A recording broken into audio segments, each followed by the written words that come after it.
Yes, good morning students. आज हम linear equation का बहुत ही इंपॉर्टेंट टॉपिक करने जा रहे हैं, जो है consistent and inconsistent pair of equation. जो प्रीवियस टॉपिक था हमारा, ग्राफिकली हमने रिप्रेजेंट किया था लाइंस कैसे दिखती होंगी ग्राफ में। ग्राफिकली हम लाइन को कैसे रिप्रेजेंट करते हैं, इक्वेशन अगर हमें दी है उसे हम ड्रॉ कैसे करते हैं ग्राफ में, और सिस्टम हमारे पास कैसा दिखता है। तो हमने ये डिस्कस किया था, यहाँ तो लाइंस हमारे पास ऐसी होंगी, वो इंटरसेक्ट कर रही होंगी, जहाँ वो होगी कोइंसिडेंट। जो लाइन ऐसे होती है, दो लाइन एक दूसरे के ऊपर बिल्कुल एक दूसरे को कवर किया होता है उस लाइन ने, दो लाइंस ने। और थर्ड हमारे पास वो है पैरेलल लाइंस, जो पैरेलल लाइन आपके पास ऐसा है कुछ। क्लियर?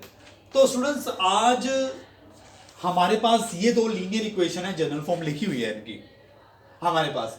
हम इसको लेके इस दो लीनियर इक्वेशन को लेके ये डिस्कस करेंगे, देखेंगे कि कैसे पता चलता है कि कोई लाइंस आपस में इंटरसेक्टिंग करती हैं या कोइंसिडेंट हैं या पैरेलल है। हम इक्वेशन देख के ही बता सकते हैं कि वो लाइंस कैसी हो सकती है, राइट? चलो शुरू करते हैं। फिर मैं आपको साथ में एग्जांपल्स दूंगा, तो आप देखिए उसको कि किस तरह से आप बता सकते हो कि वो लाइन कैसी होंगी, राइट? सबसे पहले हमारे पास ये यहाँ पे देख रहे हैं 3 पॉइंट है, 3 ही कंडीशन है हमारे पास, 3 ही तरह की जो सिस्टम है हमारे पास यहाँ पे आ रहे हैं। फर्स्ट है इंटरसेक्टिंग। इंटरसेक्टिंग के लिए मेरे पास जो A1 A2 और B1 B2 की जो रेशो है वो नॉट इक्वल लिखी गई है। कहने का मतलब कि अगर हमारे पास ये कंडीशन है तो लाइन ऑलवेज क्या होंगी, इंटरसेक्ट करेंगी। चलो इसको डिस्कस करते हैं पहले। और सबसे पहले आपको ये पता होना चाहिए ये A1 और A2, B1 और B2 कहां से आए हैं। तो आपको दिख रहा है ये लीनियर इक्वेशंस में कि आपके पास A1 है, यहां से आ रहा है, वो है कोफिशिएंट x का, राइट? और A2 यहां से आ रहा है, वो है coefficient of x from this to this linear 1, equation number 1 and equation number 2। तो A2 कहां से आ रहा है, equation number 2 is a coefficient of x, right? तो इन दोनों की रेशो को देखा, B1 और B2 की, मगर दोनों की जो रेशो है नॉट इक्वल है, तो इट मींस लाइन हमारे पास होगी इंटरसेक्टिंग। क्लियर? देखते हैं कैसे। हम कंसीडर करते हैं दो linear equation like x minus 2y is equal to 0 and 3x plus 4y minus 20 is equal to 0। ये मेरे पास बच्चे दो मेरे पास लीनियर इक्वेशन पड़ी हुई है। क्लियर? अगर आप इन दोनों लीनियर इक्वेशन को ग्राफिकली सॉल्व करेंगे, ग्राफ पे ड्रॉ करेंगे, तो ये आपस में इंटरसेक्टिंग होगी। क्लियर?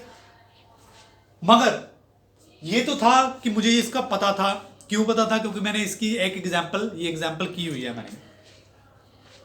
तो क्वेश्चन पेपर में जब ऐसा पूछा जाए आपको कि बताइए विदाउट सॉल्विंग कि ये कंसिस्टेंटिंग होंगी, इंटरसेक्टिंग लाइन है या नहीं है, कंसिस्टेंट है या इनकंसिस्टेंट है, तो आपने सबसे पहले यही कंडीशन लगानी है, फर्स्ट वाली। क्लियर? फर्स्ट वाली। अब देखिए इसका कोफिशिएंट है 1 और इसका कोफिशिएंट है 3, तो यहां पे बन गया मेरे पास 1/3 as per rule A1 divided by A2, right? तो ये बन गया 1/3। तो चेक कीजिए ये इक्वल है -2/4, और इसे सिंप्लीफाई करेंगे तो ये बन जाएगा -1/2। तो 1/3 इज इक्वल टू -1/2। ये कभी भी इक्वल नहीं है, राइट? ये आपस में कभी इक्वल नहीं हो सकते, राइट? तो ये इक्वल नहीं है। तो इस केस में ये मैं कहूंगा कि ये जो लाइंस हैं, ये जो मेरे पास इक्वेशन पड़ी हुई हैं, ये आपके पास है इंटरसेक्टिंग लाइंस, राइट? और जो भी इंटरसेक्टिंग लाइन होती है ना, उनको हम बोलते हैं कंसिस्टेंट पेयर ऑफ इक्वेशन। तो ये किसकी कंडीशन आ गई? कंसिस्टेंट की। कब? जब दो लाइंस आपस में इंटरसेक्ट करेंगी तो हमारे पास कंडीशन होगी कंसिस्टेंट। ओके? अब बात करते हैं कोइंसिडेंट, राइट। कोइंसिडेंट कैसी थी लाइन आपके पास, एक लाइन ने दूसरी लाइन को कवर किया हुआ, राइट।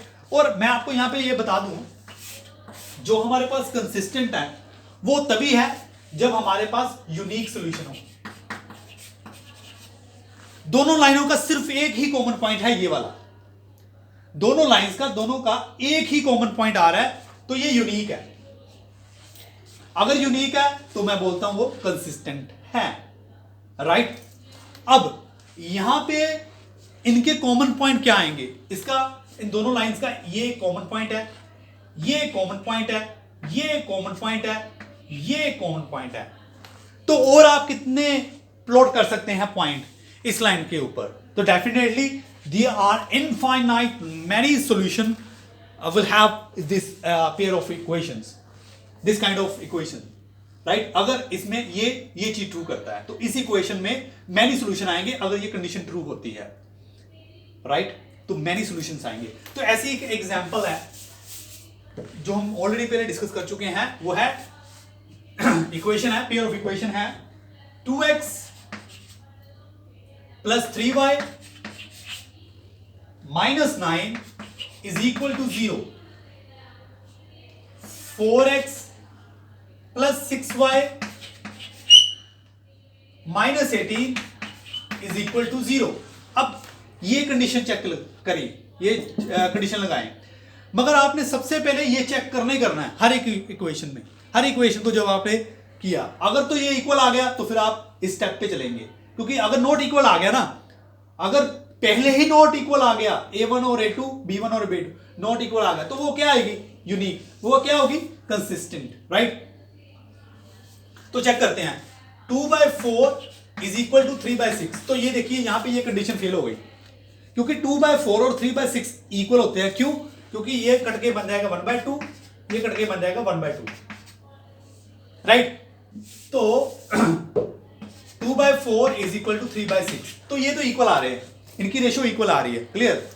तो चेक करते हैं इसके लिए, सेकंड स्टेप है C1 और C2, और यहां पे बन गया -9 और -18, माइनस माइनस कैंसिल हो जाएंगे, और -18 ये माइनस माइनस कैंसिल हो गए, और 9 को भी 18 से डिवाइड करोगे 1/2 आएगा। इट मींस इन सभी की रेशियो किसके इक्वल है, 1/2 के।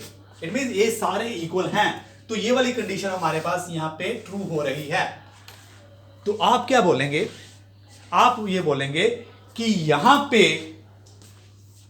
ये जो कंडीशन है हमारे पास, ये आएगी कोइंसिडेंट, और इसको आप क्या बोलोगे, ये है डिपेंडेंट, इनको बोलेंगे डिपेंडेंट, राइट। और ये भी आपके पास कंसिस्टेंट होंगी। क्यों होंगी, क्योंकि इसके भी सॉल्यूशन है, चाहे काफी हैं, मगर सॉल्यूशन तो है ना इसके। So lot of many solution will have this kind of equations, right. तो ये भी हमारे पास किस कैटेगरी में आ गई, कंसिस्टेंट, राइट। इसे हम बोलते हैं, बाय द वे आप बोलते हैं उसको डिपेंडेंट, राइट। चलो नेक्स्ट हम देखते हैं पैरेलल लाइंस के लिए। पैरेलल लाइंस के लिए मैंने कंडीशन क्या है, आपको ऐसी कंडीशन होनी चाहिए। चलो देखते हैं, मेरे पास है दो लीनियर इक्वेशन है, x + 2y - 4 is equal to 0,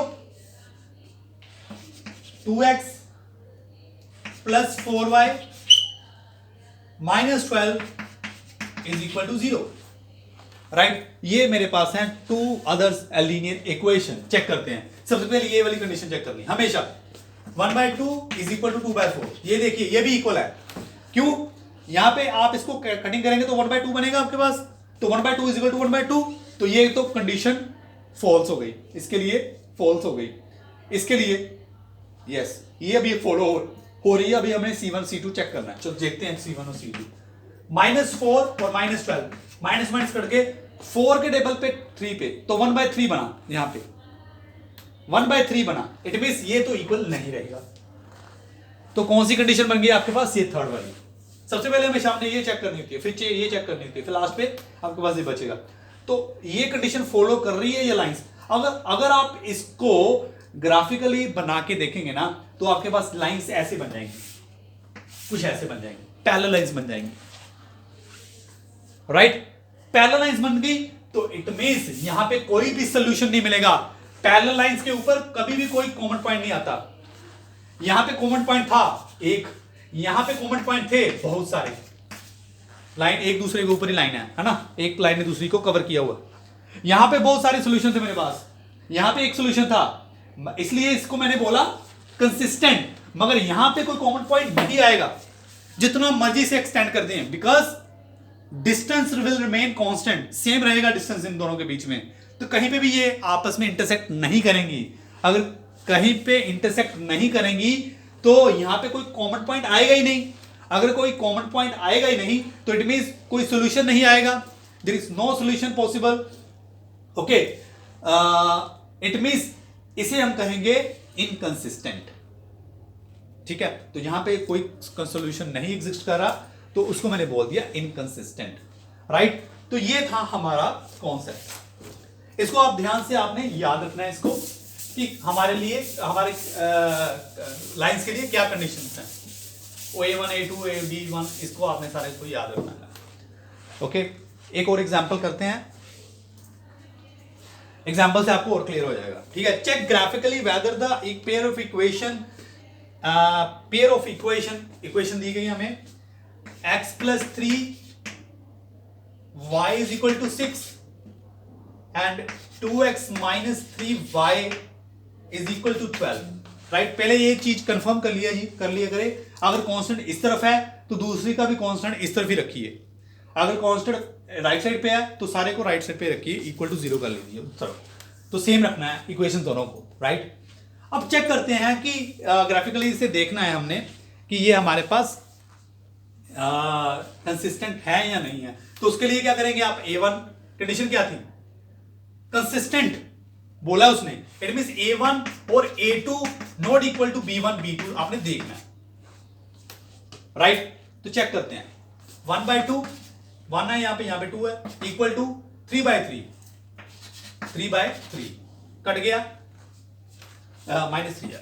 तो देखिए 1/2 3/3 कट जाएगा, -1 होएगा ना। तो इट मींस इसको मैं लिख सकता हूं 1/2 इज इक्वल टू -1। तो ये कभी भी इक्वल नहीं है, ये कभी भी इक्वल नहीं है। 1/2 कभी भी -1 के इक्वल नहीं रहेगा। It means these pair of equation are consistent. तो जब आप इसका ग्राफ ड्रॉ करेंगे, ग्राफिकली इसे देखेंगे, तो ये अगर y एक्सिस है, ये आपके पास y एक्सिस है, ये आपके पास x एक्सिस है, x एक्सिस है, तो आपके पास लाइंस कुछ ऐसी बनेंगी। यहां पे आपके पास यहां पे वो इंटरसेक्ट करेंगी, यहां पे इस पॉइंट के ऊपर। तो इनका एक ही कॉमन पॉइंट आया तो हमारे पास इसको बोलेंगे यूनिक सॉल्यूशन है, इसका यूनिक सॉल्यूशन है। तो ये इंटरसेक्टिंग लाइन पे ही होता है। तो आपके पास कंडीशन है और आपने ये प्रूव भी किया, तो ग्राफिकली इसको बना के भी आप देख सकते हो, वैसे ही जैसे मैंने आपको सिखाया हुआ है ग्राफ कैसे बनाना है, राइट। तो इस तरह से आपको क्वेश्चन पूछे जा रहेंगे एग्जाम में। हाँ जी, एक एग्जाम्पल और है आपकी बुक पे। ये जो एग्जाम्पल मैंने यहां पे डिस्कस किए, ये है एग्जाम्पल 4, ये है एग्जाम्पल 4, पेज नंबर है 47, राइट। चलो नेक्स्ट हमारे पास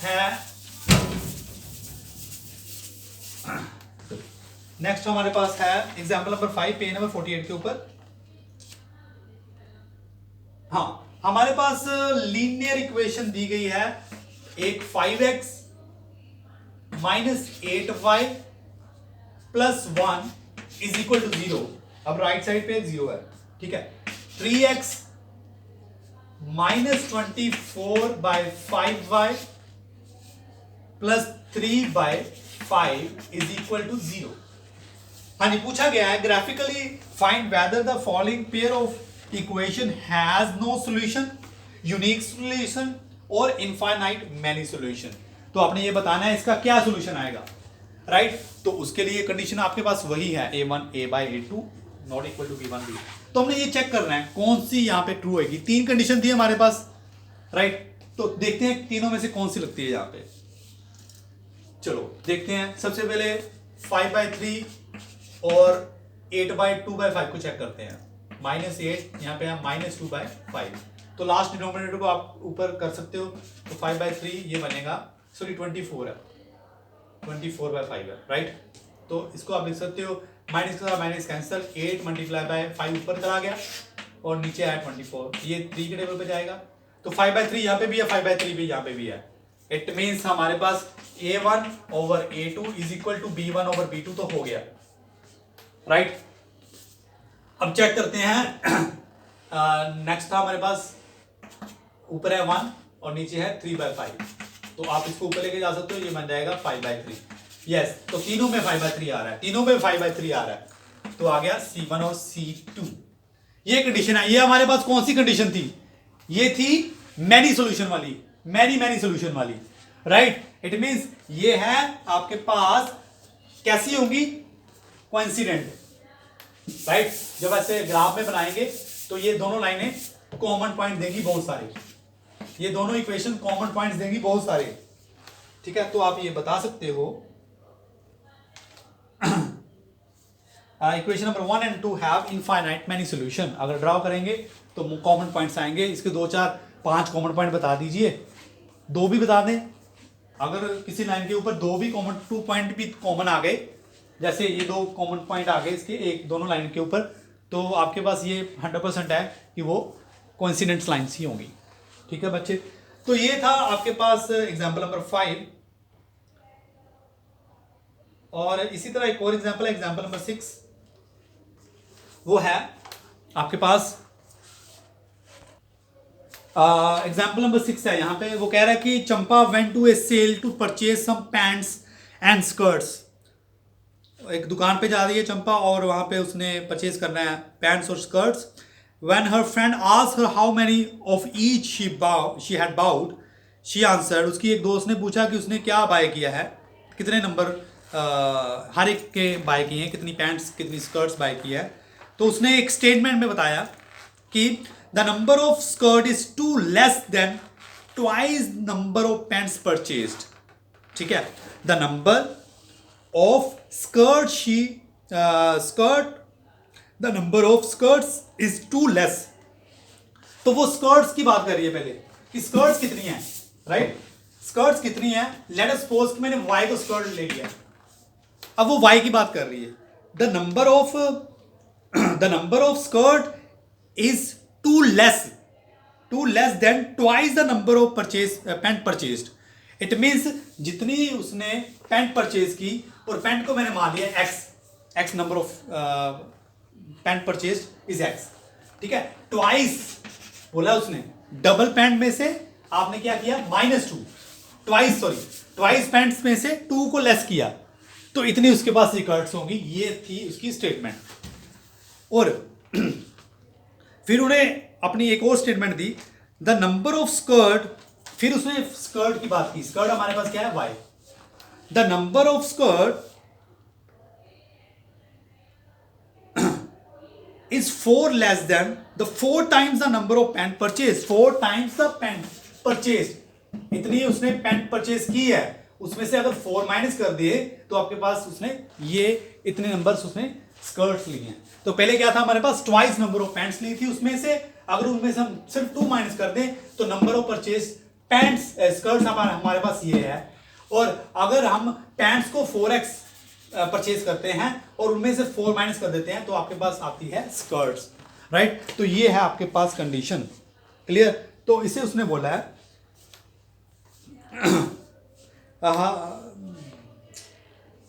help her friend to find how many pants and skirt Champa bought. तो कितने उसने